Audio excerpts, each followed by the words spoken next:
to teach your dog tricks, even easy ones, you need to have some small reward treats. Be in a quiet, suitable place and keep the training sessions to 10-15 minutes or your dog will start to get bored. Remember, when he gets something right, lots of praise and a reward treat. Just be careful not to get him overexcited or he will lose concentration. Getting your dog to give you his paw. First, get your dog to sit. As you say the word paw, take your dog's paw in your hand, give the dog a treat, and repeat this. After a few times, do not take his paw so quickly. Say the word, count to 1, then take it. You should notice he is bringing his paw up as you say the word. If he does not, go back to saying it at the same time. Do it a few more times, then slow your response again. After 2 or 3 sessions, most dogs pick this one up quite happily.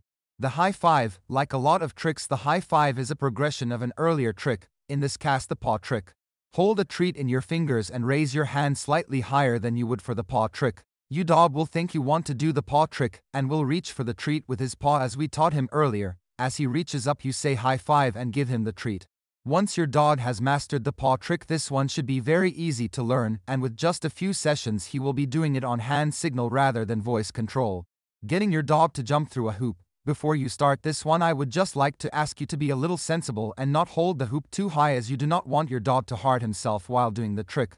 Sit your dog on one side of a hula hoop. Get the dog's attention on your hand on the other side of the hoop. Take a treat in your hand and give the dog the command to release him from the sit. At first he may attempt to go around or under the hoop. If this happens, start again. Your dog wants the treat and will soon learn that going around or under does not get it, so he will soon start going through it. When he does, say hoopla and give him the treat. He will soon be jumping through the hoop on the command of hoopla. When I started doing this trick, I had a medium-sized dog, a Labrador, so I started with the hoop 6 inches from the ground and slowly raised it to waist height. If you have a smaller dog, you might want to start with the hoop touching the ground, so the dog just goes through the hoop and then slowly raise it as he gets used to